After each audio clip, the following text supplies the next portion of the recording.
Robert Beauregard, doyen de la faculté de foresterie, de géographie et de géomatique de l'Université Laval, et également président de la Coalition Bois Québec. Ce qu'on vit actuellement, c'est une transition de cette industrie qui doit à la fois diminuer certains segments qui sont des segments traditionnels où on a été très dominant dans le passé, comme le bois d'œuvre résineux, le papier journal. Le Québec, le Canada ont été dominants dans ces marchés-là dans le passé, pendant le 20e siècle et même la fin du 19e siècle. Et on sait que ce sont des produits, le bois d'œuvre résineux va continuer d'avoir un rôle très important, notamment dans le bâtiment vert, mais si on veut créer plus de richesse, plus de valeur ajoutée pour la société de laquelle on extrait ces arbres et cette forêt, bien, on doit développer des solutions de construction en bois plutôt que du bois d'œuvre. Le temps du bois pas cher est derrière nous. Le bois pas cher, ça correspondait essentiellement à l'époque où on avait des vastes forêts vierges et tout ce qu'on avait à faire pour couper plus de bois, c'était construire des chemins vers le nord.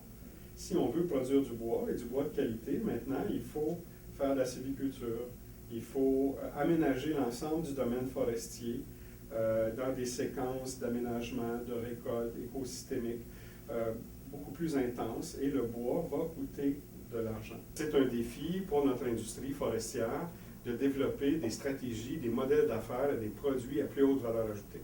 Et je pense qu'on peut dire, sans exagérer, que l'industrie est engagée d'ores et déjà dans ça. On a vu, bien sûr, la partie plus traditionnelle de notre industrie vit des moments très difficiles. On sait que le papier journal, ce n'est pas un domaine qui va revenir dans le futur. Les gens ont cessé de lire le journal, ils se renseignent par des moyens électroniques.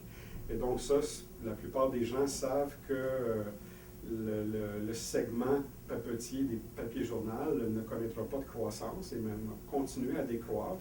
Jusqu'à quel niveau, on ne sait pas, mais en tout cas, la décroissance est plus rapide que ce que tout le monde avait prédit depuis quelques années. Et donc, l'industrie doit changer, doit évoluer, elle le sait. Et déjà, on a vu l'été dernier l'annonce de la formation d'un consortium entre Domtar et FP Innovation, l'Institut canadien de recherche sur le bois, qui ont formé une co-entreprise qui va opérer une usine à Windsor, donc dans la cour de l'usine actuelle de Domtar, pour fabriquer des nanocristaux de cellulose. Les nanocristaux de cellulose, c'est un produit totalement novateur qui va révolutionner le domaine des matériaux. En fait, c'est dans le domaine des nanotechnologies. On sait qu'il y a une révolution nanotechnologique dans les matériaux actuellement. Et dans le bois, c'est les arbres, c'est un matériau vivant fait de cellules. Et la cellule, dans le bois, ce sont des fibres. Et dans la paroi cellulaire de la fibre, on a des filaments de cellulose. Si on est capable d'aller chercher ces filaments de cellulose, on a un matériau qui est environ de 5 à 10 fois plus performant que l'acier en termes de propriétés mécaniques. C'est un peu comme les tubes de les nanotubes de carbone avec lesquels on fait des matériaux à très très haute performance. Donc en fait, les applications des NCC sont très très nombreuses et très grandes. On en trouve dans les vernis, les peintures, les systèmes de finition. Ça augmente la dureté, la résistance aux ultraviolets, donc au changement de couleur.